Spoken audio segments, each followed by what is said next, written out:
Assalamualaikum warahmatullahi wabarakatuh. Waalaikumsalam warahmatullahi wabarakatuh.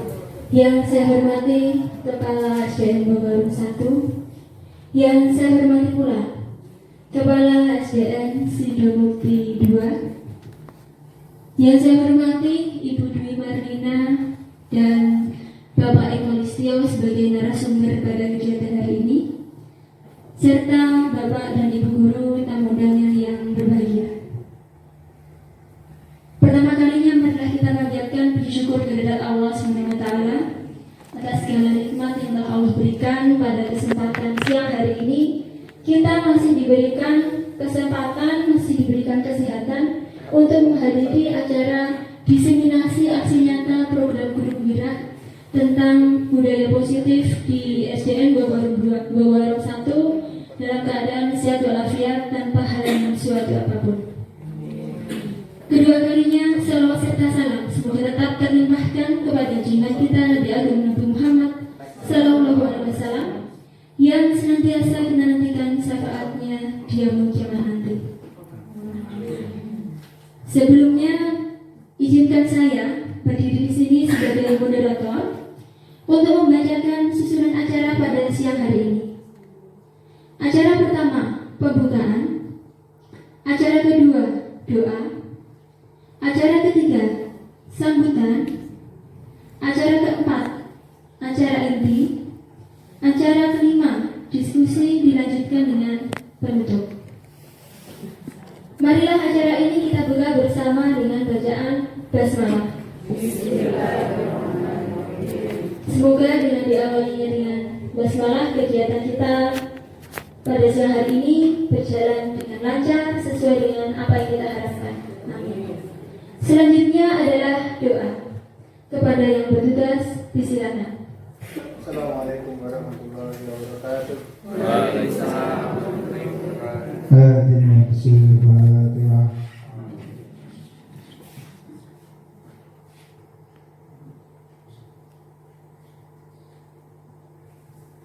Allahumma shalli wa sallim ala sayyidina Muhammad sayyidina wa ala alihi wa sallam wa sallam alhamdulillahi rabbil alamin.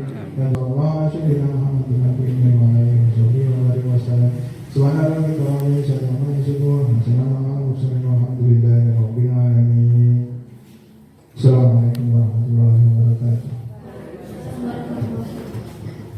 Kepada Bapak Muhammad Ansari, sampaikan terima kasih. Acara selanjutnya yaitu sambutan yang pada kesempatan kali ini akan disampaikan oleh Ibu Puji Astuti selaku Kepala SDN Sidomukti 2. Kepada yang kami hormati Ibu Puji Astuti, disilakan. Assalamualaikum warahmatullahi wabarakatuh. Waalaikumsalam. Kepada yang terhormat Kepala Sekolah SDN Bogor 2, Ibu Lia Anjiarsari, dan yang saya hormati Bapak Ibu Guru SDN Bogor 1, 2 beserta SDN Sidomukti 2. Puji syukur pada Tuhan Yang Maha Esa, pada hari ini kita bertemu dalam keadaan sehat walafiat. Sholawat serta salam kita panjatkan kepada junjungan kita Nabi besar Nabi Muhammad Sallallahu Alaihi Wasallam yang selalu kita tunggu syafaatnya di yaumul kiamah. Allahumma amin. Bapak Ibu, sebelumnya saya mohon izin, mungkin dari Bapak Ibu semua belum mengenal saya, mungkin baru pertama ini ketemu dengan saya. Mohon izin saya memperkenalkan diri. Nama saya Puji Astuti, biasa dipanggil Tuti Bapak Ibu. Saya berasal dari Ngariboyo, rumah saya Ngariboyo. Sebelumnya saya bertugas di SDN Kepolorejo, Kecamatan Magetan. Bapak Ibu yang saya hormati, alhamdulillah hari ini kita akan mengikuti kegiatan dari calon guru penggerak kita, yaitu budaya positif. Mudah-mudahan nanti ilmu yang kita peroleh dapat kita berikan kepada anak didik kita. Bapak Ibu, mari kita dukung kegiatan guru penggerak dan mudah-mudahan nanti bisa bermanfaat buat kita di dalam pendidikan, terutama dalam mendidik putra-putri kita di lembaga kita masing-masing. Kurang lebih dari saya cukup sekian, ada kurang lebihnya mohon maaf. Wassalamualaikum warahmatullahi wabarakatuh. Waalaikumsalam warahmatullahi wabarakatuh. Kepada Ibu Pujastuti, sampaikan terima kasih atas sambutan yang telah diberikan. Bapak Ibu yang saya hormati, tiba kita pada acara inti, yaitu acara diseminasi aksi nyata program penggerak. Sebenarnya apa sih program diseminasi aksi nyata itu? Mungkin dari Bapak Ibu bertanya-tanya, acara apa sih seperti itu? Jadi Mbak Bu Dwi Marlina dan Bapak Eko Yustio adalah calon guru penggerak angkatan 8 atau 9 Bu? 8 setengah? Ya, ada 8 yang mendapatkan tugas di modul 1.4 kalau tidak salah ya, untuk melaksanakan diseminasi, yaitu menyampaikan kembali apa yang telah diperoleh di modul tersebut kepada Bapak dan Ibu guru. Bukan berarti Bapak Eko dan Ibu Lina di sini duduk di depan, beliaunya mohon maaf lebih pintar atau ingin menggurui Bapak Ibu guru, boten. Tapi mereka hanya ingin berbagi apa yang telah dipelajari di modul 1.4. Mereka berbagi apa yang sudah mereka dapatkan kepada Bapak Ibu guru. Harapannya dapat digunakan atau diterapkan di sekolah. Di sini kita sharing, diskusi, jadi nanti bisa kita jawab. Silakan, monggo Bapak Ibu untuk saling berdiskusi seperti itu. Dan langsung saja untuk presentasi yang pertama akan disampaikan oleh Ibu Dwi Marlina SPD. Kepada Ibu Dwi Marlina, waktu sepenuhnya silakan, monggo.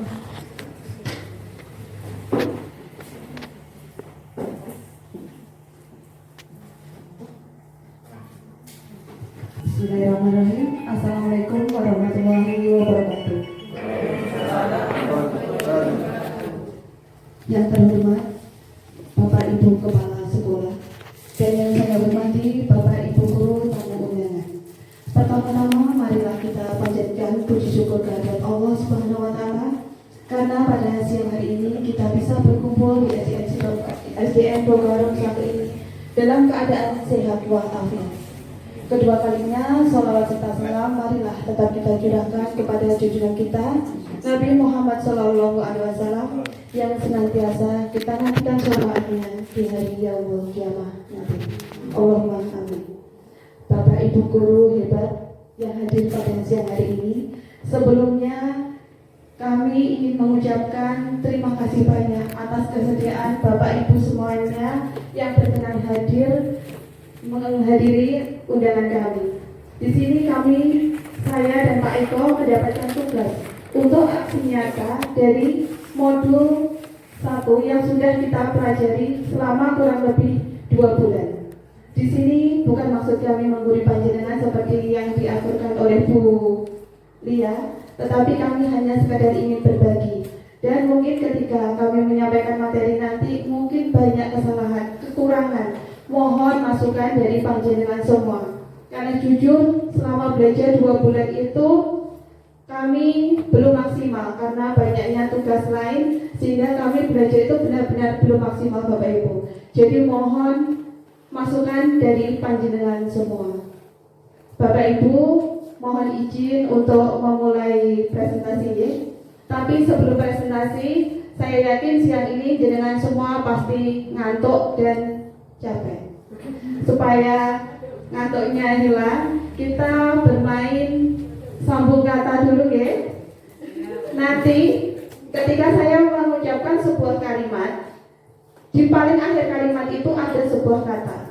Kata terakhir itu jenengan sambung dengan kalimat baru. Jenengan tunjuk, setelah jenengan menyebutkan kalimatnya, jenengan tunjuk teman yang lain.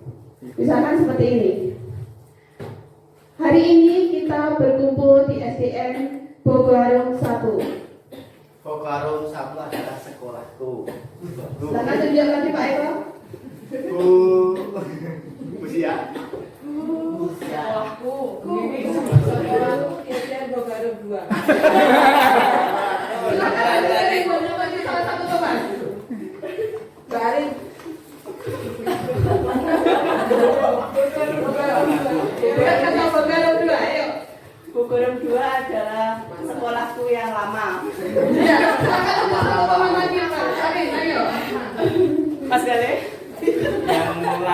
biar jadi pengalaman.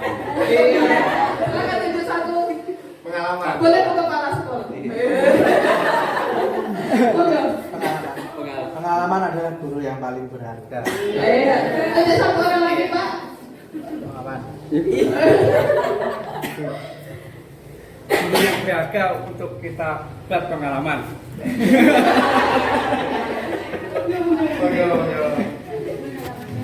Ya. Awali Wes, Mbak. Ya. Itu tadi contoh. Sudah cukup ya untuk SBI-nya.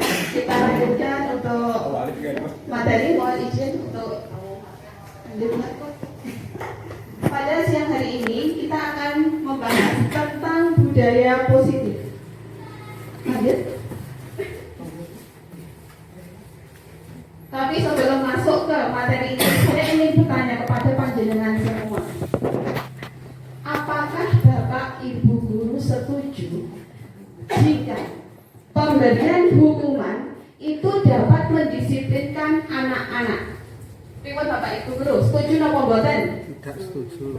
Yang setuju silahkan angkat tangan, monggo. Ini tidak berpengaruh pada nilai SKP maupun apa pendidikan, santai saja. Ayo, menurut panjenengan, pemberian hukuman ini dapat mendisiplinkan anak-anak. Pripun Bapak Ibu, setuju napa mboten? Tidak. Ragu-ragu. Ya lanjut. 2. Pemberian hadiah dapat meningkatkan prestasi. Menurut panjenengan bagaimana? Setuju napa mboten? Ketiga, guru harus memberikan solusi kepada siswa yang bermasalah. Harus. Oke, lanjut. Yang keempat, guru berperan sebagai teman bagi siswa. Setuju napa mboten? Tergantung kondisi. Oh, Saya Mbak Lina. untuk Bapak Ibu pengen tahu benar atau salahnya, nanti kita akan kupas di materi berikutnya ya. Lanjut Pak. Bapak Ibu, kita akan membahas apa itu budaya positif. Budaya positif adalah perwujudan dari nilai-nilai kebajikan universal yang diterapkan di sekolah.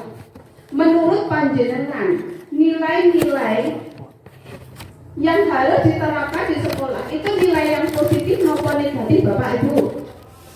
Positif. Coba jenengan sebutkan nilai positif yang sudah ada di sekolah panjenengan. Mungkin Salaman pada waktu datang. oh, salaman pada waktu datang. Yang lain. Mungkin dari Bogaro 2. Sholat zuhur berjamaah, nggih. Berdoa sebelum mulai pelajaran. Berdoa sebelum mulai pelajaran, bagus. Niki bukan maksud saya seperti ibu guru saya jenengan ya. Lanjut yang lain mungkin. Berbicara sopan. Sebenarnya selama ini sudah banyak sekali budaya-budaya positif yang sudah kita terapkan di sekolah kita. Misalkan pagi ada salam, senyum, sapa. Ketika pagi hari Bapak Ibu guru semuanya berdiri di depan kelas, di depan sekolah, senyum-senyum menyambut siswa, memberikan salam kepada mereka. Mungkin pagi kita melakukan membaca Asmaul Husna bersama-sama di depan kelas, dilanjutkan dengan bersalaman dari siswa, dilanjutkan dengan guru, sholat duha dan seterusnya. Mungkin dengan pembiasaan kita berbicara dengan bahasa Jawa, pembiasaan seperti itu. Itu adalah contoh-contoh budaya positif. Lanjut Mbak. Terus konsep-konsep inti untuk menciptakan budaya positif. Yang pertama yaitu disiplin positif. Kedua, motivasi diri manusia. Ketiga, posisi kontrol guru. Yang keempat, keyakinan kelas. Dan kelima, segitiga restitusi. Dari kelima konsep ini, yang paling asing bagi panjenengan semua yang mana Bapak Ibu? Lima. Segitiga restitusi. Ya. Sebenarnya panjenengan semua ini mungkin sudah melakukan, tetapi tidak tahu kalau itu namanya segitiga restitusi. Walaupun belum lengkap, tapi sebagian pasti sudah melaksanakan. Dan ini nanti akan kita bahas semuanya. Lanjut Mbak. Sekarang kita bermain-main Guru. Di sini kan semuanya duduk berpasangan. Yang belum memiliki pasangan silakan mencari pasangan. Berpasangan hidup atau pasangan untuk duduk. Tugas panjenengan semua sekarang genggamlah tangan, salah satu tangan panjenengan semuanya, salah satu aja, dan berpikirlah atau tangannya sendiri-sendiri. Kalian jenengan anggap di dalam tangan jenengan itu menyimpan sesuatu yang sangat berharga. Boleh emas batangan atau mungkin putra jenengan yang paling berharga jenengan genggam erat-erat. Terus tangan sebelahnya gunakan untuk membuka tangan pasangan panjenengan. Boleh jenengan dengan merayu dia, boleh jenengan memberikan sejumlah uang supaya mereka membuka tangannya, atau merayu dia, menggelitik mereka. Silakan coba, jenengan buka. Boleh nggak mereka buka? Ayo coba.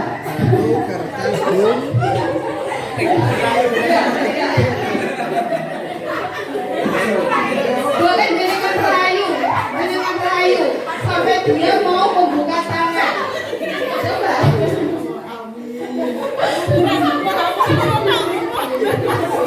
Ayo. Dia Bapak Ibu Guru sekarang. Tadi jenengan bersediakah membuka tangan panjenengan, dibuka oleh panjenengan? Ketika Anda tidak mau membuka itu berdasarkan kontrol diri jenengan sendiri atau berdasarkan rujukan dari orang lain? Kontrol diri sendiri. Oke Bapak Ibu, di sini kita akan membahas budaya positif, di mana budaya positif itu bisa muncul karena adanya kontrol dari diri kita sendiri, bukan dari unsur luar, bukan dari orang lain. Lanjut.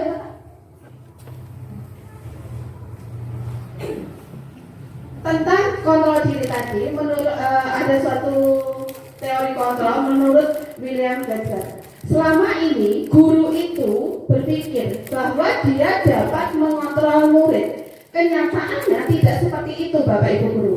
Ketika jenengan ngasih PR buat anak-anak, apakah semuanya menuruti panjenengan? Semuanya mengerjakan PR? Tidak.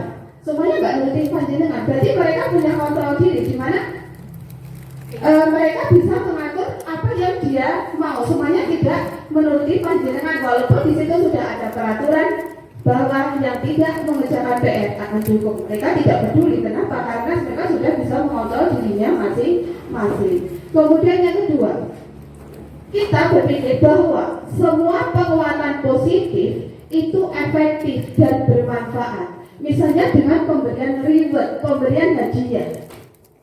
Sebenarnya itu kurang tepat Bapak Ibu Guru. Misalkan dalam setahun jenengan ngasih hadiah, misalkan Arin, kamu siswaku paling pintar, belajar terus, nanti saya kasih hadiah selama setahun. Apakah itu mungkin Bapak Ibu Guru? Tidak. Dengan itu, dengan pemberian reward itu akan menimbulkan kecemburuan sosial. Jadi pemberian reward hadiah itu sebenarnya kurang efektif juga. Kemudian yang ketiga, bahwa kita berpikir bahwa kritik dan membuat orang lain merasa bersalah itu dapat menguatkan karakter.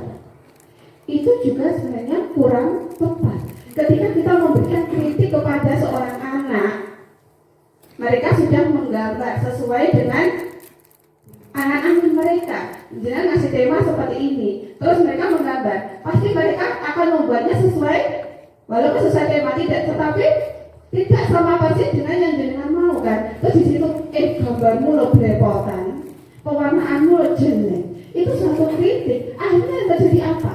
Anak itu akan minder. Anak itu bisa jadi dia putus asa. Ngapain aku mengerjakan? Bisa diprotes lagi. Biasanya seperti itu. Terus yang keempat, kita berpikir bahwa orang dewasa itu memiliki hak untuk memaksa.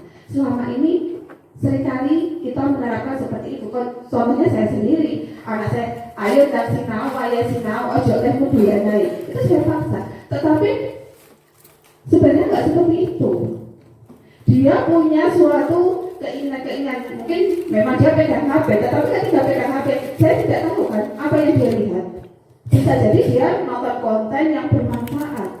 Tetapi karena saya melihatnya hanya sekilas, itu saya memberikan penilaian negatif pada dia harus menuruti saya semuanya. Padahal kita nggak boleh sebagai guru maupun orang tua bertindak seperti itu. Lanjut. Bagaimana seseorang itu bisa berubah dari paradigma stimulus respon kepada pendekatan teori kontrol. Stimulus respon. Realitas kebutuhan kita sama. Kenyataannya realitas tiap orang atau realitas kebutuhan tiap orang itu berbeda. Benar apa betul? Kemudian yang kedua, semua orang melihat hal yang sama. Kenyataannya setiap orang itu memiliki gambaran yang berbeda. Menurut si A, dengan bodi yang gemuk itu kurang cantik, tetapi menurut si B itu justru cantik. Itulah bukti bahwa dia berhasil dalam hidup, misalkan seperti itu. Jadi setiap orang memiliki pandangan hidup yang berbeda-beda. Kemudian yang ketiga, kita mencoba mengubah orang agar berpandangan sama dengan kita. Kita menginginkan orang lain memahami kita. Kenyataannya tidak seperti itu. Kita pun juga harus berusaha memiliki pandangan bahwa orang lain tentang dunia. Kemudian yang keempat, perilaku buruk itu dilihat sebagai suatu kesalahan. Sedangkan kenyataannya semua orang melakukan sesuatu memiliki suatu tujuan. Misalkan tadi kita punya siswa tidak mengerjakan PR. Ketika menurut kita itu salah banget, tetapi kita kan tidak tahu alasan dia tidak mengerjakan PR itu apa. Mungkin dia ngaji sampai malam sehingga dia ngantuk, itu kan suatu alasan juga. Atau mungkin dia harus merawat orang tuanya yang sakit. Jadi kita tidak boleh menyalahkan sesuatu dari satu sudut saja. Berikutnya adalah orang lain bisa mengontrol saya. Kenyataannya hanya Anda yang bisa mengontrol diri Anda sendiri. Nggih napa boten? Tadi pada saat jenengan bermain menggenggam harta karun di dalam tangan panjenengan tadi. Kemudian saya bisa mengontrol orang lain. Kenyataannya Anda tidak bisa mengontrol orang lain. Berikutnya, pemaksaan ada pada saat bujukan gagal. Kenyataannya kolaborasi dan konsensus menciptakan pilihan-pilihan baru. Model berpikir menang kalah. Kenyataannya model berpikir itu menang-menang. Tidak ada menang kalah, yang ada sama atau tidak ada salah benar. Yang ada ya 50-50. Nanti hal semacam ini akan kita pelajari pada segitiga restitusi tadi. Lanjut. Disiplin positif. Apa makna disiplin? Menurut penjenengan, disiplin itu apa sih? Mungkin Pak Toha. Melaksanakan sesuatu tepat pada waktunya. Melaksanakan sesuatu tepat waktunya. Mungkin dari Bapak Ibu guru yang lain. Aturan, mengekang, harus patuh, ngoten nggih. Lanjut. Disiplin positif. Disiplin positif itu merupakan salah satu cara penerapan disiplin yang bertujuan untuk menumbuhkan kesadaran serta memberdayakan anak untuk melakukan sesuatu tanpa sogokan, ancaman maupun hukuman. Seperti yang jenengan lakukan tadi, salah satu bentuk disiplin juga jenengan disogok nggak mau kan, yang digelitik pun nggak mau, jenengan dikasih uang 50.000 untuk buka genggaman jenengan juga nggak mau. Itu contohnya. Lanjut. Menurut Ki Haji Dewantara menyatakan bahwa di mana ada kemerdekaan, disitulah harus ada disiplin yang kuat. Disiplin bersifat self-disiplin, yaitu kita sendiri yang mewajibkan kita dengan sekeras-kerasnya, tetapi itu sama saja, sebab kita tidak cakap melakukan self-disiplin. Wajiblah penguasaan lain mendisiplinkan kita. Selama ini, panjenengan sebelum ada si Apip, bagaimana? Sudah disiplin apa dereng?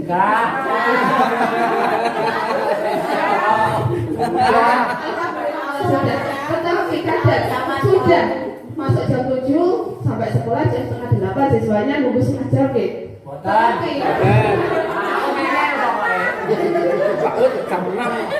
belum waktunya pulang sudah go sampai mana-mana. Jadi mungkin pemerintah tahu dengan cara kerja kita, dengan kedisiplinan kita, akhirnya beliau sang penguasa membuat si Apik untuk mendisiplinkan kita. Kenapa? Karena kita tidak bisa mendisiplinkan diri kita sendiri.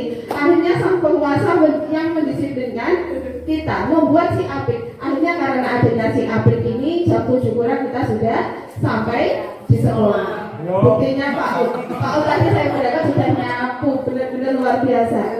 Kadang saya malu ketika bertemu Pak Ud, segera saja agak kencang ketika bertemu dengan Pak Ud karena saya malu, rumahnya dekat, saya lebih sayang. Jadi usaha pemerintah, karena kita tidak mampu mendisiplinkan diri kita sendiri, akhirnya pemerintah lah yang mendisiplinkan kita dengan adanya si Apik. Lanjut. Nilai-nilai kebajikan yang sudah Direnga sebutkan di awal tadi, misalkan beriman dengan cara sholat tadi, senyum sapa, salaman tadi, sopan santun, dan seterusnya. Nilai-nilai kebajikan ini semuanya tertuju pada profil pelajar Pancasila. Pasti Direnga sudah tidak asing dengan istilah profil pelajar Pancasila. Masih ingat ada berapa elemen Bapak Ibu guru? Itu Pak. Itu. Ada 6. Bisa dibuka sih. Lanjut. Motivasi perilaku manusia. Motivasi itu merupakan dorongan yang timbul pada diri seseorang secara sadar atau tidak sadar untuk melakukan suatu tindakan dengan tujuan tertentu. Sekarang jenengan pilih dari ketiga gambar tersebut. Ada 3 kalimatnya di situ. Mana yang sesuai kalian jenengan ketika mau melakukan sesuatu?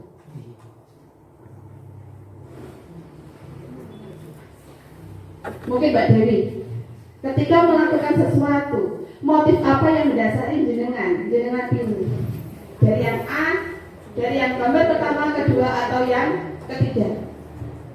Lebih ke yang A, tapi terkadang juga yang C juga. Tapi saya pilih A.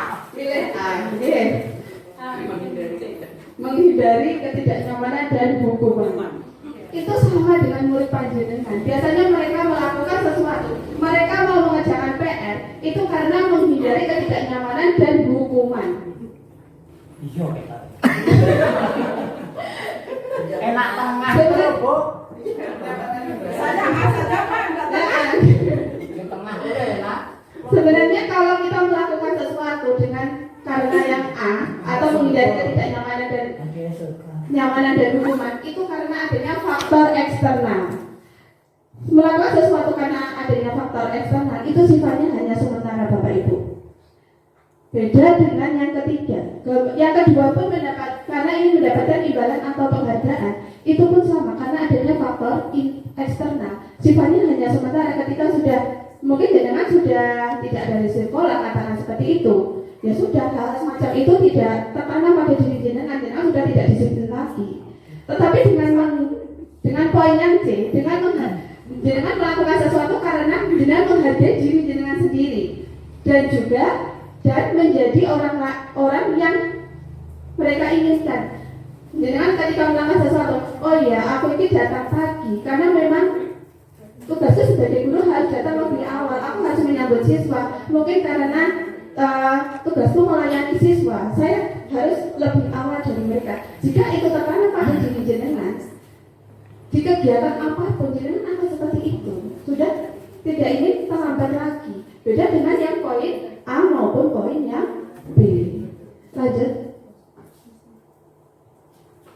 Sekarang, mari kita bedakan antara hukuman, konsekuensi, dan restitusi yang kita bahas di depan tadi.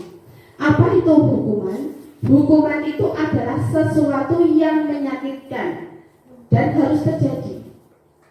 Kemudian hukuman itu tidak nyaman untuk murid atau anak untuk jangka waktu yang panjang. Korbannya itu mendapatkan keadilan. Yang ketiga, murid atau anak akan tersakiti. Dan hukuman ini biasanya membekas Bapak Ibu guru. Hukuman ini bisa berupa perkataan atau juga bisa berupa hukuman fisik. Misalkan teman saya, sebenarnya dia tidak dihukum sih, hanya karena dia nangisan di sekolah, dia dikatai oleh gurunya gini, kamu gembeng, cengeng, nangisan. Perkataan seperti itu terus tertanam di otak dia sampai dia sekarang sudah menjadi guru. Dia benar-benar sampai SMA dia itu menjadi anak yang minder dan benar-benar dia tidak percaya diri. Dia mulai termotivasi lagi itu sudah sampai pada saat kuliah. Jadi ketika kita berbicara kepada siswa itu kita harus lebih hati-hati, apalagi suatu hukuman. Mereka akan terus teringat, oh aku kepeleng guruku sampai kapanpun, itu masih selalu teringat. Kemudian yang kedua, konsekuensi. Konsekuensi itu adalah sesuatu yang harus terjadi. Kemudian tidak nyaman untuk murid atau anak untuk jangka waktu yang pendek. Korban bisa diabaikan dan murid atau anak dibuat tidak nyaman. Misalkan ketika dia tidak mengerjakan PR, dia oleh gurunya diberikan konsekuensi karena kamu tidak mengerjakan PR, kamu saat istirahat harus mengerjakan sendiri di dalam kelas, kamu tidak boleh jajan terlebih dulu. Itu adalah contoh konsekuensi. Ini sifatnya netral ya. Kalau hukuman itu salah satu identitas yang gagal. Kemudian restitusi. Restitusi itu merupakan pilihan. Jadi di sini guru nggak ngejudge, kamu salah, kamu gini, tetapi enggak. Guru itu menanyakan dulu, kenapa kamu nggak mengerjakan PR. Kemudian berlanjut, dia diajak ngobrol baik-baik. Oh, saya tidak mengerjakan PR karena kemarin saya pusing bu. Misalkan dia memberikan alasan-alasan, terus kita menggali informasi dari siswa. Kemudian restitusi itu dapat menguatkan murid atau anak dalam jangka waktu yang panjang. Kemudian korban mendapatkan ganti dan murid atau anak akan mendapatkan penguatan. Lanjut.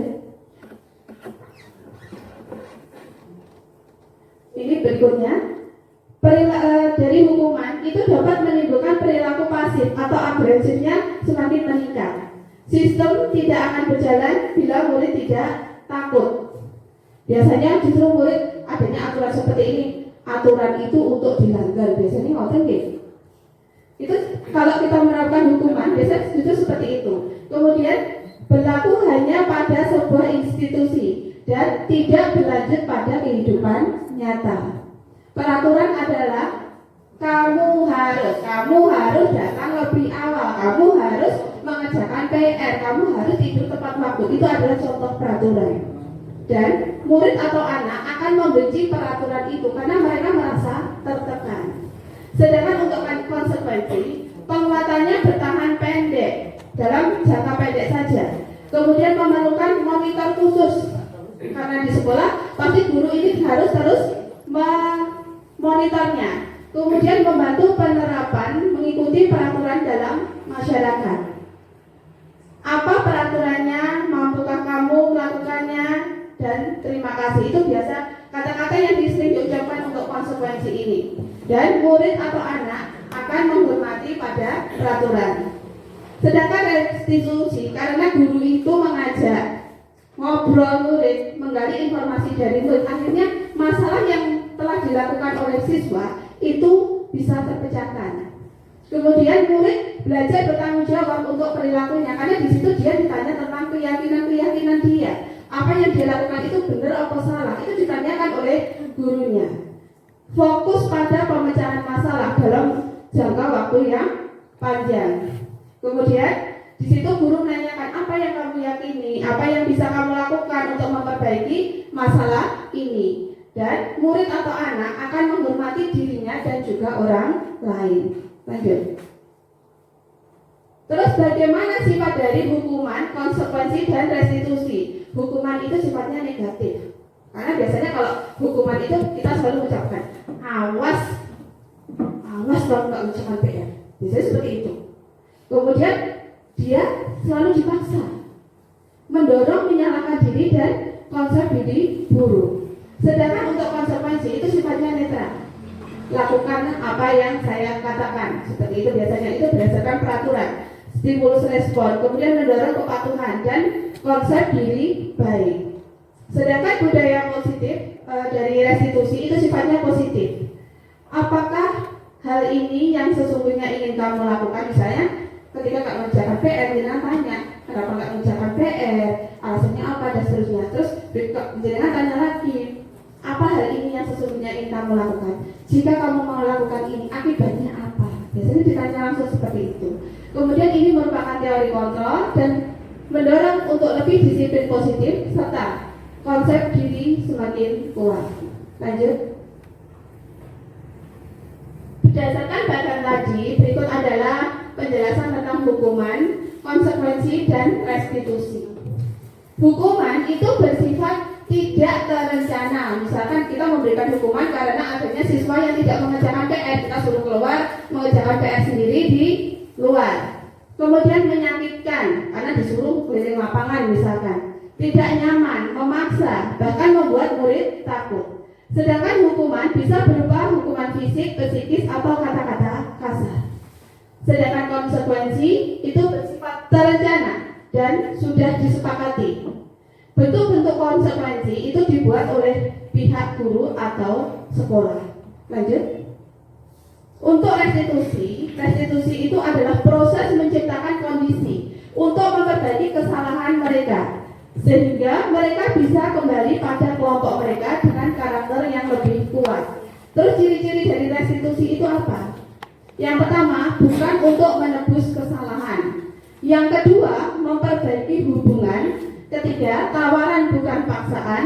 Yang keempat, menuntun untuk melihat ke dalam diri.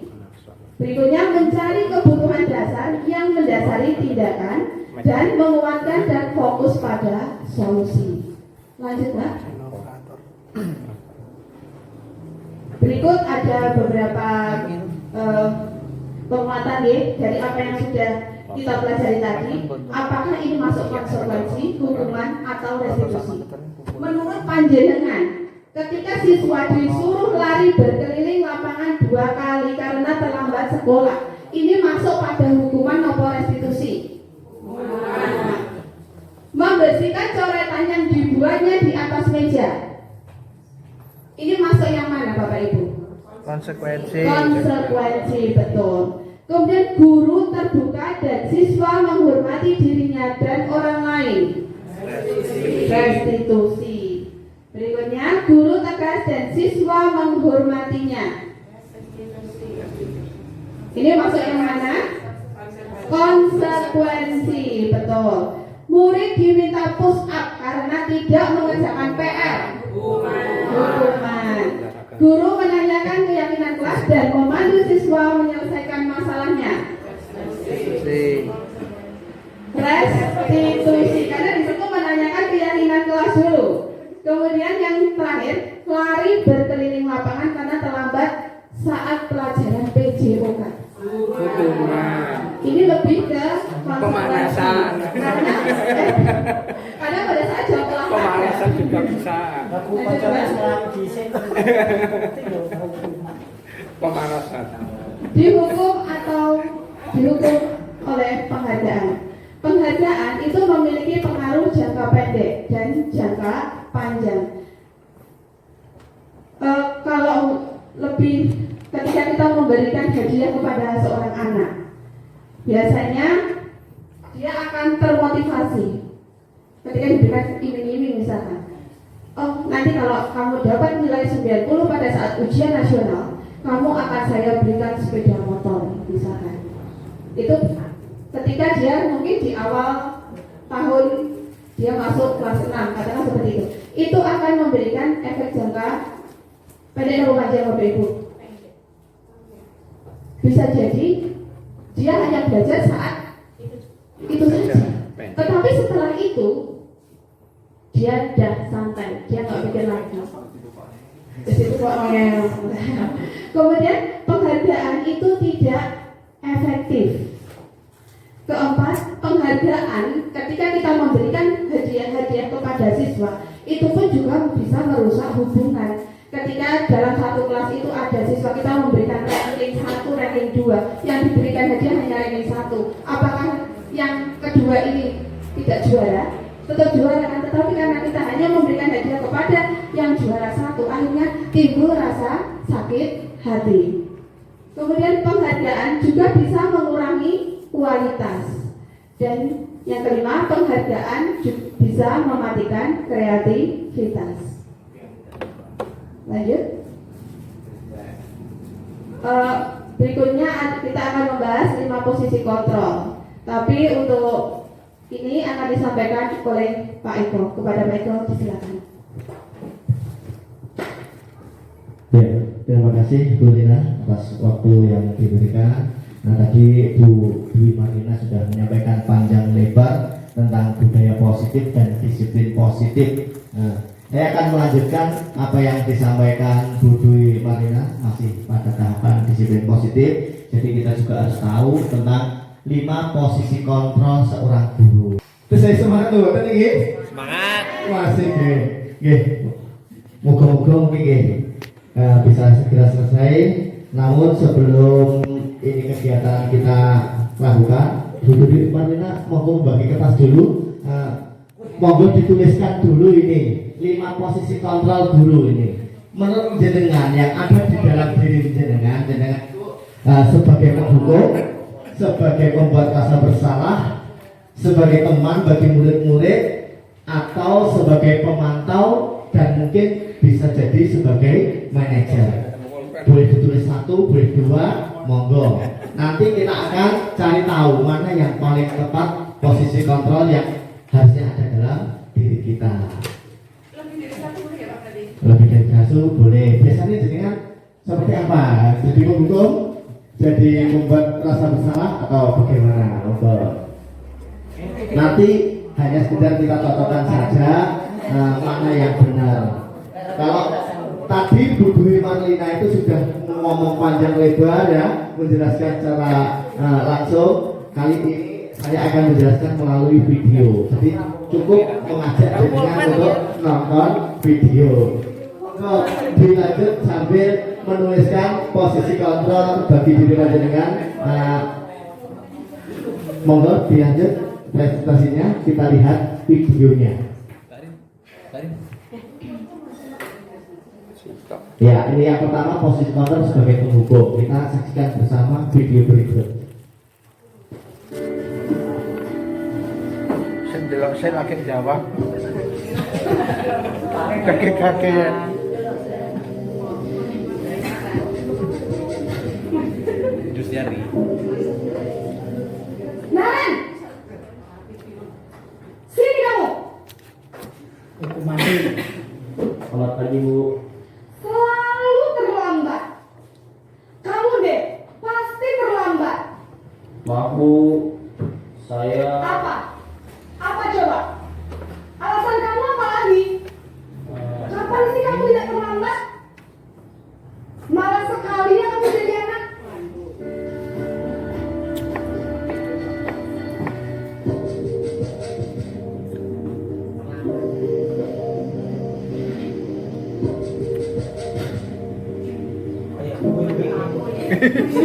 Naren,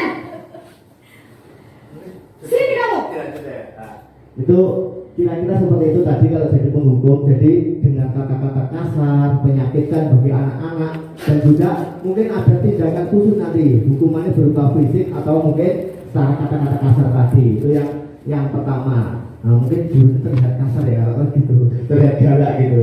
Oke, baik. Yang kedua tentang posisi kontrol sebagai pembuat rasa bersalah. Monggo kita saksikan lagi bagaimana posisi kontrol pembuat rasa bersalah.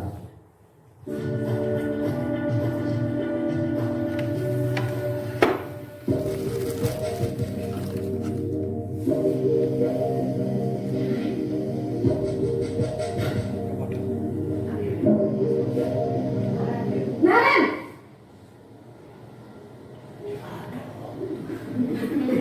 Selamat pagi Bu. Naren, kamu kenapa terlambat lagi nak? Ya Tuhan Naren, kamu senang ya bikin ibu susah ya? Kalau kamu terlambat lagi,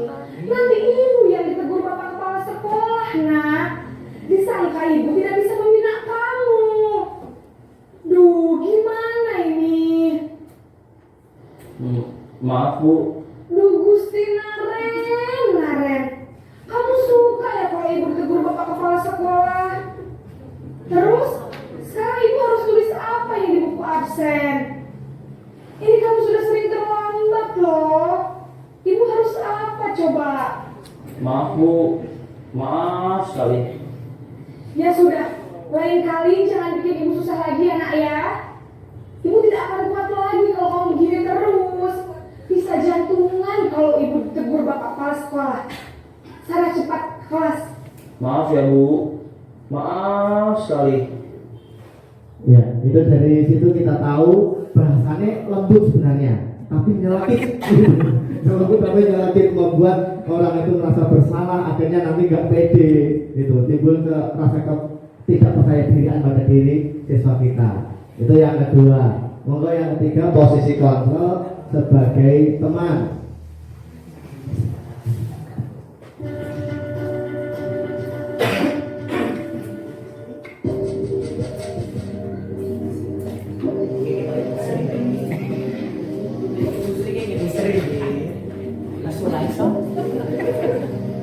Naren! Kasih John. Makasih Bu. Wah, sudah jalan apa ini nak? Iya Bu. Habis ibu saya lupa membangunkan saya Bu. Kamu malah menyalahkan ibu kamu. Kamu bukannya anak-anak yang paling kencang. Kok terlambat sih? Iya Bu. Saya memang terlambat bangun tadi. Jadi biarpun saya lari kencang, tetap gak kekejar Bu. Ya sudah sana. Nanti lain kali larinya lebih kencang lagi ya. Biar gak terlambat lagi. Bikin senang ibu. Demi ibu. Bisa kan? Bisa Bu. Ya sudah sana masuk kelas. Ibu beresin urusan absen kamu. Kamu ini ada-ada saja. Bu Lina, seperti itu. Seperti itu. Jadi itu merasa kedekatannya terlalu berlebihan juga seperti ini ya. Selanjutnya untuk posisi kontrol sebagai pemantau dan mengawasi.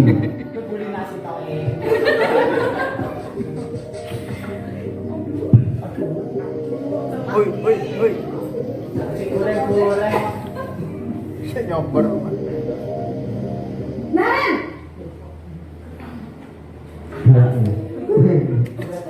Selamat pagi Bu. Naren, apa peraturan sekolah kita tentang jam berapa kita harus masuk sekolah, nak? Kita harus di sekolah jam 7 Bu. Iya betul, sekarang sudah jam 7.20. Naren sudah tahu konsekuensinya jika terlambat hadir. Paham Bu. Saya harus tinggal kelas pas jam istirahat selama 20 menit. Iya benar, konsekuensinya demikian.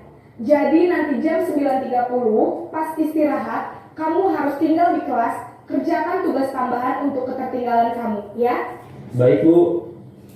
Nah, dari situ kita tahu kalau sebagai pemantau itu lebih pada mengawasi, taat pada peraturan sesuai konsekuensi atau yang telah dibuat, konsekuensi antara guru dan murid yang telah dibuat. Selanjutnya yang terakhir sebagai kontrol sebagai manajer.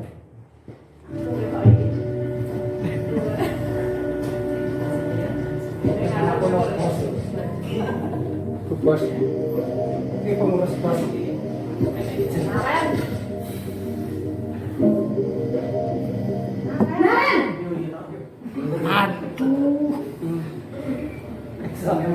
Selamat pagi Bu. Selamat pagi, Naren.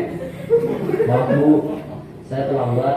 Iya, sekolah masuknya jam 7, sekarang sudah jam 7.20. Jadi sekarang bagaimana ini, Naren? Maaf Bu, saya lupa setel alarm saya semalam. Baiklah, menurut kamu, keyakinan sekolah yang mana yang perlu kamu tingkatkan? Menghargai diri sendiri dan orang lain mungkin ya Bu. Setuju. Jadi, apakah Naren meyakini prinsip saling menghormati tersebut? Iya Bu, saya meyakininya. Apakah Naren bersedia memperbaiki masalah keterlambatan ini? Bersedia Bu. Bagaimana kamu akan perbaiki masalah keterlambatan ini? saya akan coba untuk tidak lupa menyetel alarm saya, Bu. Baik, kalau Naren lupa menyetel alarm di rumah, ada orang yang kira-kira bisa bantu mengingatkan tidak? Ada, Bu. Kakak saya, Kak Emma. Ada lagi selain Kak Emma? Selain Kak Emma, ada ibu saya. Baik, jadi yang mengingatkan Naren adalah Kak Emma dan ibu kamu ya? Kira-kira akan mulai setel alarm kapan nih Naren? Setelah pulang sekolah, akan segera saya lakukan. Baik, jadi Naren akan setel alarm untuk bangun besok pagi dan akan diingatkan oleh kakak dan ibunda Naren ya. Ada lagi yang mungkin perlu dilakukan Naren agar tidak terlambat bangun lagi? Tidak ada, Bu. Baik Naren, terima kasih untuk kerjasama kamu. Sekarang kamu perlu kembali ke kelas untuk belajar. Baik, Bu. Terima kasih. Nah, itu 5 posisi kontrol sebagai seorang guru. Tadi ada penghukum, ada pembuat rasa bersalah. Kira-kira jenengan tepat buatan kados video yang ditunjukkan tadi. Atau jadi penghukum? Pas yang mana Bu Dewi? Pas yang jadi tadi manajer, jadi pemantau atau sebagai teman, nggak Bu Rina, tapi sebagai teman tadi. Oke, sudah kita tarik kesimpulan. Monggo kita tarik kesimpulan bersama. Tadi setelah kita lihat yang menghukum intinya menghardik itu marah-marah tadi, menunjuk-nunjuk gitu. Nah, terus membentak-bentak itu. Jadi karakternya itu keras gitu. Hukuman bisa berupa fisik atau psikis. Terus dampaknya apa kalau hukuman? Dampaknya membuat anak menjadi pendendam, tidak menyukai guru tersebut. Nah, dengan dihukum pasti benci pada gurunya. Itu. Terus selanjutnya untuk pembuat rasa bersalah. Tadi bahasanya lembut dihaturkan, menyalahkan siswa, bahkan menyalahkan membuat merendahkan gurunya sendiri. Nanti jantungan saya.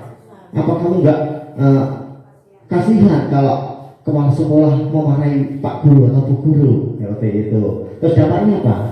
Tentunya dapat membuat siswa itu merasa bersalah dan rendah diri atau merasa gagal karena selalu berbuat salah tadi. Terus selanjutnya untuk kontrol guru sebagai teman, ini guru bersikap ramah, tetap ramah, tapi berlebihan sekali tadi ramahnya ya. Itu dampaknya apa? Murid bergantung pada satu guru tersebut karena dia merasa akrab, merasa nyaman bersama guru itu, dia nggak peduli sama guru lain, hanya cenderung satu orang yang ditaati, cenderung satu orang yang disegani seperti itu. Tuh lanjut Bu. Terus untuk posisi pemantau, tadi memantau berarti mengawasi, menghitung dan mengukur kesalahan yang apa disampaikan sesuai konsekuensinya atau tidak. Berdasarkan pada peraturan yang telah dibuat tadi. Itu dampaknya. Ini dapat menyesuaikan diri bila diawasi. Seperti kemarin kita berusaha melengkapi semua perangkat pembelajaran karena akan ada EKG. Itu ada pengawasan. Kalau nggak ada pengawasan, dibuat nggak Bu? Jelas dong. Biasanya seperti itu. Itu adalah fungsi pemantau tadi. Kalau jadi pemantau, kalau merasa diawasi, kita juga akan menyesuaikan diri sesuai dengan keadaan. Gitu. Terus sebagai manajer tadi, guru berbuat sesuatu bersama dengan murid. Jadi ditanyakan dulu apa permasalahannya. Jadi nggak langsung menyalahkan. Kita gali dulu informasi tentang siswa tersebut. Terus setelah itu kita tanyakan keyakinan kelas. Kita sadarkan diri anak tersebut. Tadi sudah dibahas panjang lebar dari Bu Lina, ada posisi kontrol. Kontrol dalam diri kita hanya kita yang mengendalikan, bukan orang lain. Makanya itu tadi diyakinkan, disadarkan kembali. Inilah sebagai manajer mengajak untuk berbuat baik yang akan membuat dampak, yaitu menguatkan watak atau karakter anak karena berdasarkan kesadaran dirinya sendiri itu, dan mengevaluasi diri menjadi pribadi yang lebih baik itu. Jadi kalau manajer itu kalau ada yang salah harusnya mengingatkan dulu, menyadarkan dulu, nggak harus memarahi seperti menghukum tadi. Nah, oke, lanjut. Itu tentang 5 posisi kontrol seorang guru. Selanjutnya kita akan membahas tentang keyakinan kelas. Lanjut Bu. Ini kenapa keyakinan kelas itu harus dibuat? Mengapa tidak peraturan? Kalau zaman dulu kita seringkali membuat peraturan-peraturan kelas. Harus masuk jam 7, harus memakai seragam ini dan itu. Yang tidak mengerjakan PR dihukum seperti ini. Itu peraturan sifatnya. Tetapi kenapa kita harus membuat keyakinan kelas? Monggo dilanjut, kita biar tahu alasannya kenapa.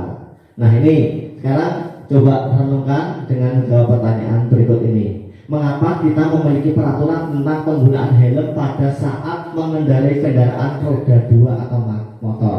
Kira-kira untuk apa Bu? Takut ditilang atau untuk keselamatan? Nah ini loh, ini yang jadi pertanyaan. Kira-kira takutnya takut ditilang atau takut tentang bahaya keselamatan diri kita sendiri? Dua-duanya. Tetapi kenapa tadi kok banyak yang nggak bawa helm, termasuk saya sendiri? Karena rumahnya dekat. Biasanya kita membawa helm itu saat kita berpergian jauh, terutama ke kota. Berarti kita takut pada aturan. Kalau keyakinan itu berdasarkan kemauan kita. Kita memakai helm karena kita takut kalau nanti kecelakaan bagaimana, kita melindungi diri kita sendiri bagaimana. Itulah keyakinan. Makanya di kelas pun juga seperti itu, harusnya dibuat keyakinan kelas, bukan peraturan. Jadi disepakati bersama dulu apa. Kira-kira sekolah ini bagaimana? Kamu bermimpi seperti apa untuk mewujudkan kelas kita yang nyaman, yang tentram, situasinya kondusif seperti apa? Itu harus kita buat bareng-bareng bersama siswa. Bukan kita tentukan sebagai guru kita berkuasa, kamu harus begini, harus begitu, enggak seperti itu juga. Nah, terus sama ini saat pandemi kemarin, mengapa kita memakai peraturan tentang penggunaan masker dan mencuci tangan setiap hari? Tentunya kemarin kita benar-benar takut akan wabah pandemik, jadi kita mematuhi aturan tersebut. Meskipun awalnya terpaksa, tapi kita juga karena peduli pada diri kita sendiri, kita yakin dengan memakai masker, dengan mencuci tangan itu membuat selamat diri kita, makanya kita laksanakan kegiatan itu. Itulah namanya keyakinan, bukan peraturan, bukan hanya semata-mata taat pada peraturan. Monggo lanjut. Terus sekarang prosedur pembentukan keyakinan sekolah atau keyakinan kelas. Caranya bagaimana cara membuat peraturan kelas itu? Yang pertama yaitu mempersilahkan warga sekolah, terutama pada murid di kelas kita, untuk mencurahkan ide tentang peraturan yang akan disepakati. Jadi kita gali maunya anak-anak itu seperti apa. Apa itu kalau jam olahraga memakai dari rumah memakai seragam hari itu atau langsung memakai seragam olahraga dulu, nyamannya bagaimana?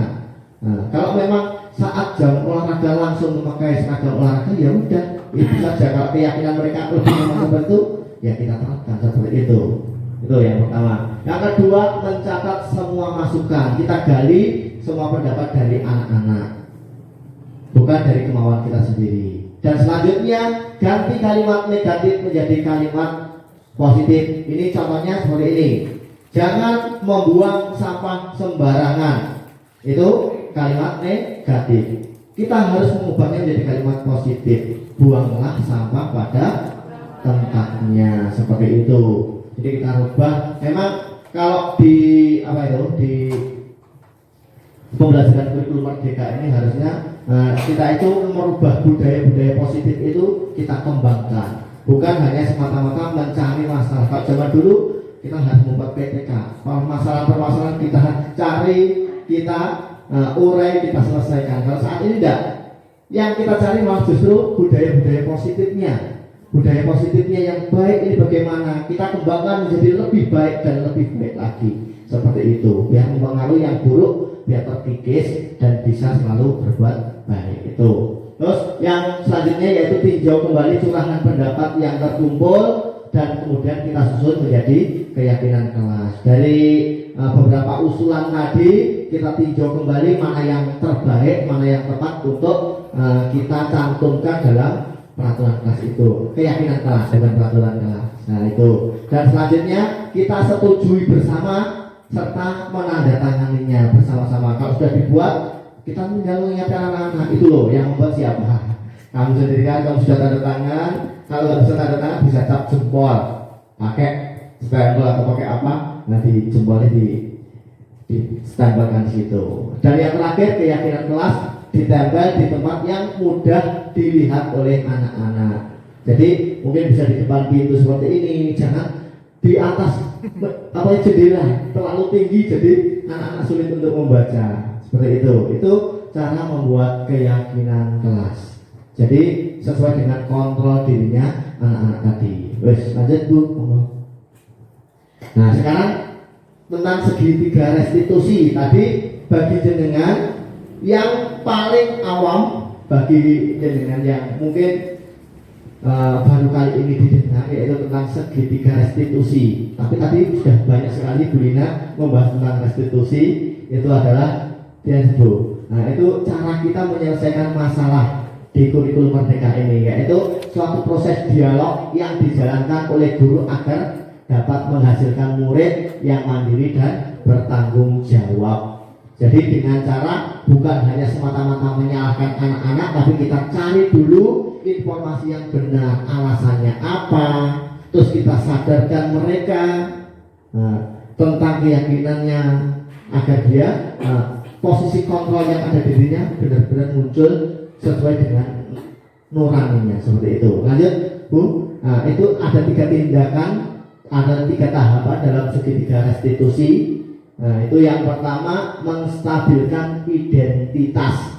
Jadi ketika ada permasalahan muncul, mungkin ada anak yang bertengkar, kita harus mendinginkan suasana dulu, menstabilkan identitas dulu. Jangan semata-mata langsung dimarahi bocah nakal kabeh. Enggak usah seperti itu. Kita panggil, kita dialog yang baik, yaitu berdasarkan prinsip membuat kesalahan adalah bagian dari proses pembelajaran. Contohnya Bu Lina ini.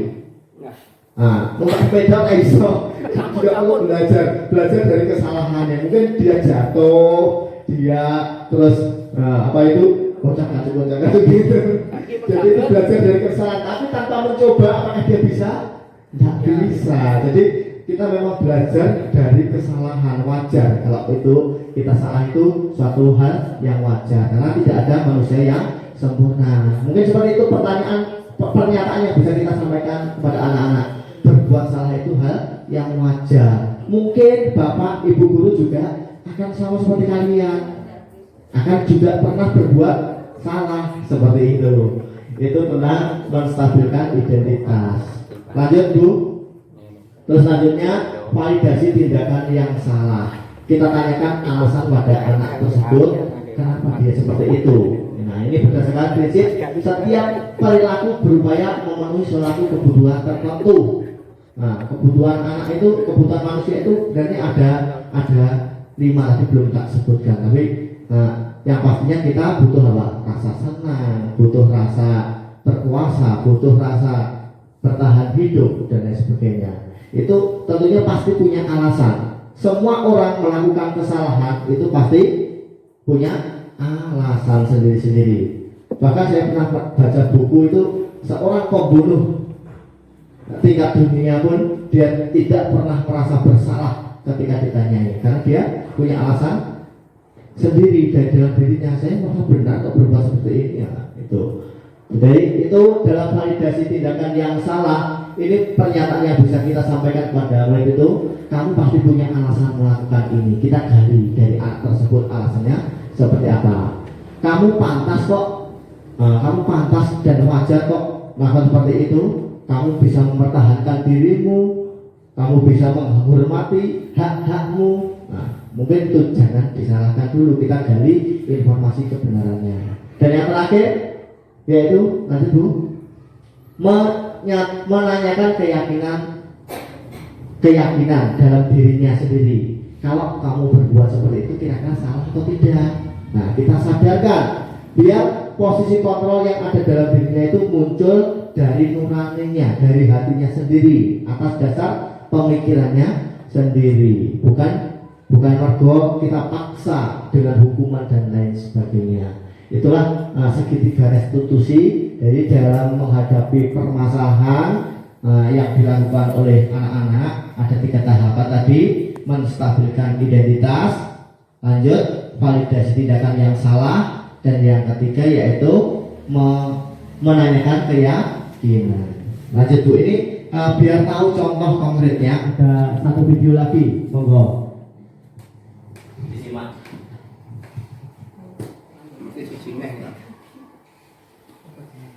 Siang Sarah. Sudah lama nggak ketemu Sarah? Kenapa hari ini ada di sini? Kesel Pak, kesel banget. Masa aku dikatain tukang fitnah Pak? Ya aku marah lah. Aku balik ngatain Eka di depan kelas. Kesel banget. Oh begitu. Ya pasti kamu marah dan kesal. Bapak juga akan marah apabila ada yang menuduh Bapak seperti itu. Kemudian pada saat itu kamu mau melakukan apa? Ya saya langsung ngatain Eka lah Pak. Kesel banget. Saya bentak-bentak dia di depan teman-teman lain. Oh begitu. Pasti kamu melakukan seperti itu karena suatu alasan tertentu kan? Iyalah, masa saya diam saja Pak? Ya saya bela diri lah.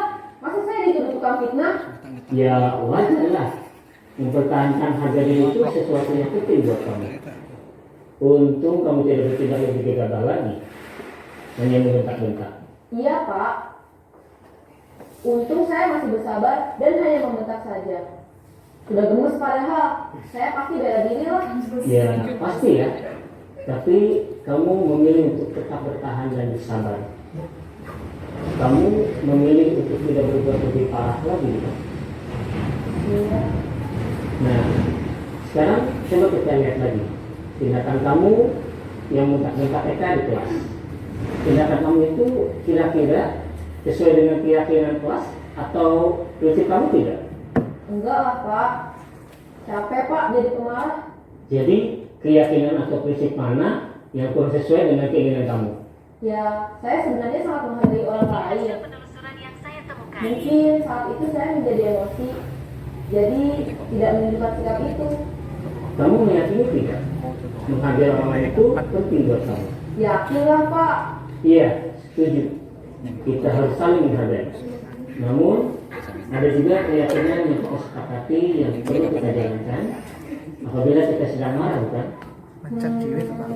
Ya, saya bisa lebih proaktif, mulai dengan diri sendiri. Saya bisa jadi lebih bersabar, mengambil waktu jeda untuk berpikir mau apa selanjutnya. Kira-kira kamu bersedia memperbaiki masalah ini tidak? Bersedia Pak. Kalau kamu memperbaiki masalah ini, kamu akan menjadi orang seperti apa? Saya akan menjadi orang yang bertanggung jawab kali ya Pak. Dan senantiasa proaktif. Iya, menurut kamu bagaimana rasanya menjadi orang seperti itu? Ya nyaman lah, bangga bisa bersabar dan menahan diri. Baiklah kalau begitu. Yuk kita pikirkan bagaimana memperbaiki masalah ini. Nah, itu tindakan real cara penyelesaian masalah dengan segitiga restitusi. Baik Bapak Ibu, sekali lagi terima kasih atas kehadiran panjenengan semuanya yang telah meluangkan waktunya untuk kami menghadiri acara kami dalam diseminasi aksi nyata program guru penggerak budaya positif. Kalau apa yang kami sampaikan tadi bersama Bu Nina ada manfaatnya, monggo diterapkan. Kalau mungkin ada kata-kata atau memang kekurangan dari cara penyampaian kami berdua mohon maaf yang sebesar-besarnya. Lalu sebelumnya kita tutup dulu apa tadi kesimpulan dari apa yang kita pelajari. Nah, dalam penerapan program disiplin positif, hendaknya guru memiliki standar kepribadian profesional dan sosial yang baik, di mana guru mampu merefleksi dirinya dalam posisi kontrol saat ini. Bagaimana perjalanan dirinya sebagai among atau manajer yang menuntun murid-muridnya menjadi insan mandiri, merdeka, dan bertanggung jawab. Nah, demikian yang kami sampaikan. Nanti kalau ada hal-hal yang perlu panjenengan tanyakan atau panjenengan sampaikan, kami beri waktu dulu ya Bu ya. Kami beri waktu dulu. Monggo kalau saya bisa menjawab ya kami jawab. Kalau kamu tidak bisa menjawab, ada dua senior kami yang sudah lulusan dari guru penggerak mungkin nanti bisa membantu menjawab. Mungkin seperti itu. Sekali lagi saya sangat berterima kasih atas rawuh panjenengan di sini, atas kehadiran panjenengan. Mohon maaf tadi kok nggak dipersilakan. Lupa sampai. Mohon maaf kami tidak bisa memberikan mungkin tempat yang nyaman, suguhan yang memuaskan. Sekali lagi kami hanya berterima kasih yang sebesar-besarnya untuk panjenengan semua. Saya akhiri dari saya, kurang lebihnya mohon maaf. Akhir kalam bila taufiq wal hidayah. Wassalamualaikum warahmatullahi wabarakatuh. Waalaikumsalam warahmatullahi wabarakatuh. Sebelumnya mohon tepuk tangan yang meriah untuk Ibu Martina dan Bapak Eko Listio. Alhamdulillah sangat luar biasa sekali nih Bapak Ibu. Saya yakin dari awal sampai ini tadi Bapak Ibu sangat tertarik dan menyimpan pertanyaan-pertanyaan begini. Sebenarnya gimana sih, banyak sekali pertanyaan yang mungkin ingin disampaikan atau tanggapan juga boleh, monggo. Terima kasih atas waktu yang diberikan kepada saya. Dalam kesempatan ini sempurna untuk tahap awal. Di tahap berikutnya perfect. Hanya kadang-kadang yang sulit itu mengamalkan dalam kenyataan. Ya, jadi kadang-kadang ya saya sendiri kalau dikatakan Mbak Lina tadi, Pak Guru kan tekonnya istilahnya. Mereka Arab saya berbanyak lebih baik dari itu nggak bisa. Yang bisa saya lakukan itu ya saya lakukan itu saja. Hanya itu yang saya sampaikan. Harapan saya setelah jadi guru penggerak harus mampu menggerakkan diri sendiri sehingga menjadi panutan bagi guru-guru lain yang guru-guru milenial maju yang kolonial ikuti dari belakang. Terima kasih, hanya itu yang saya sampaikan. Mudah-mudahan manfaat untuk semuanya. Assalamualaikum warahmatullahi wabarakatuh. Waalaikumsalam warahmatullahi wabarakatuh. Matursun sangat, Pak Ud sangat luar biasa sekali. Mungkin satu lagi atau sudah cukup? Atau Pak? Oh iya, Pak Tuhan, monggo. Mohon dikoreksi bila saya salah. Saya dengar tadi terkait reward and punishment sudah tidak relevan gitu.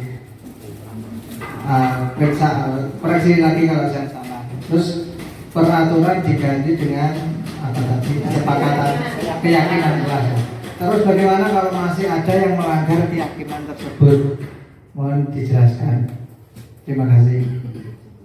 Mengubah dari peraturan menjadi suatu keyakinan dan masih ada siswa yang melanggar, itu menurut saya nih, siswa itu kembali diingatkan tentang keyakinan yang sudah mereka buat.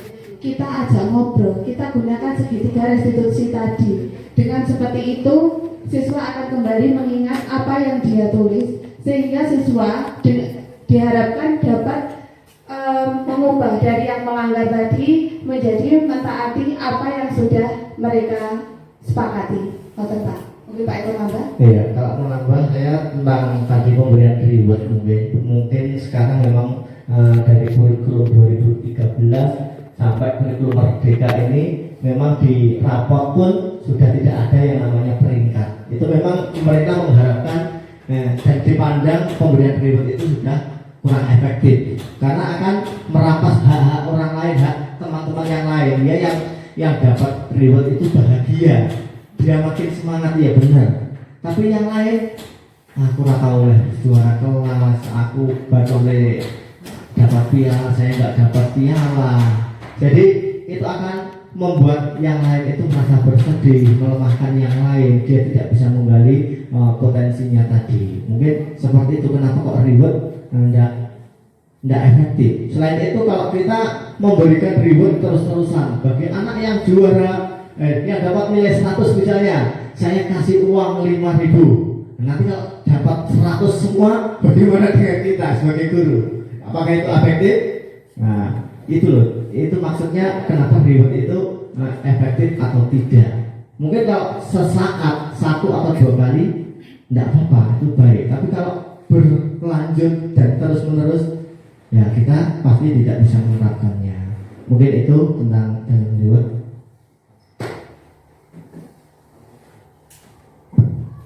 Bapak Ibu, kami ingin menambahkan sedikit. bahwa di sini kenapa tadi kami mengundang Bapak Ibu semuanya, terutama guru-guru senior dan Bapak Ibu dari CGP, dari yang sudah menjadi guru pembelajaran.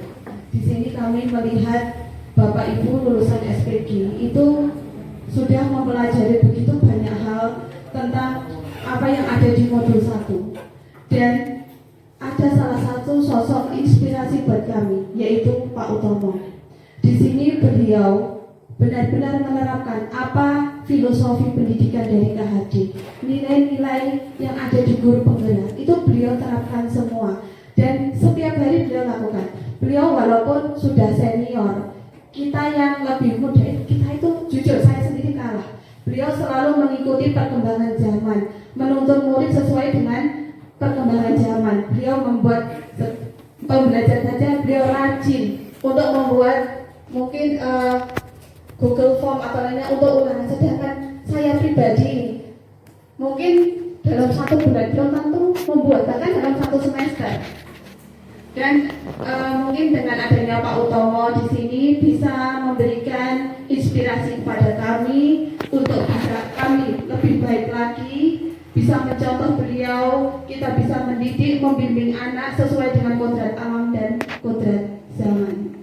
Dan kami mengharapkan sekali, mungkin tidak pada saat ini, tapi mungkin di lain waktu, untuk beliau untuk senantiasa dan guru-guru lain, Bapak Ibu guru yang lebih senior dari kami dan teman-teman semuanya, untuk memberikan masukan-masukan kepada kami berdua khususnya supaya kami lebih baik. Terima kasih.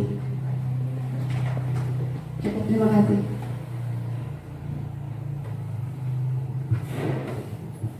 Demikian Bapak Ibu, saya kira sampul singkat ya. Oh ya, alhamdulillah luar biasa sekali. Dari banyak hal yang telah disampaikan, ada beberapa hal yang saya garis bawahi, bahwasanya sebaik-baik motivasi adalah motivasi dari dalam diri kita sendiri. Ini pembuatan. Betul. Jadi tadi ketika Bu Lina meminta kita untuk memilih yang A, B atau C, ibaratnya kenapa kok datang pagi? Yang pertama mungkin sungkan sama kepala sekolahnya, atau mungkin takut dengan absen, atau mungkin yang kedua supaya dipuji kepala sekolahnya, atau supaya absennya bagus, atau mungkin yang ketiga motivasi dalam diri kita. Jadi sebaik-baik motivasi adalah dari dalam diri kita sendiri.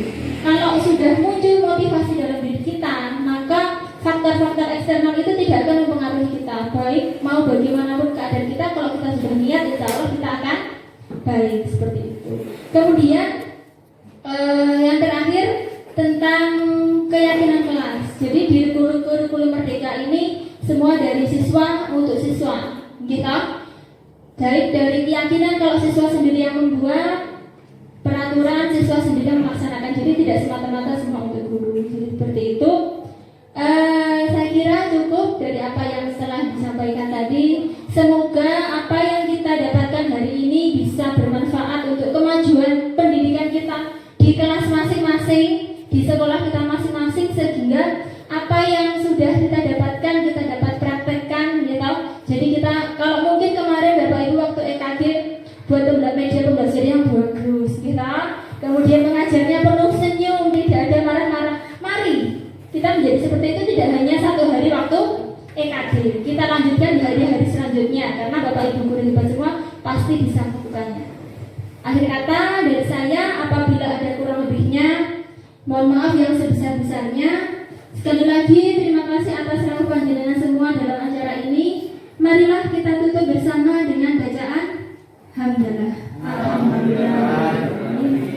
Dari saya, apabila ada kurang lebihnya, sekali lagi mohon maaf yang sebesar-besarnya. Wabillahi taufiq wal hidayah. Assalamualaikum warahmatullahi wabarakatuh.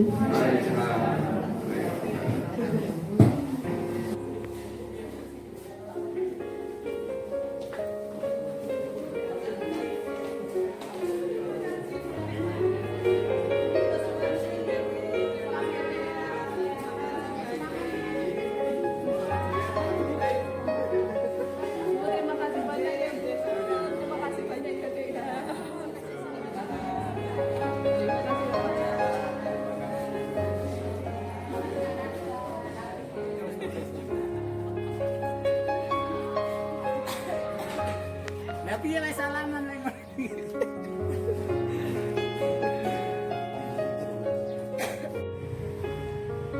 Perkenalkan, nama saya Rina Widyawati, guru dari SDN Bogor 1.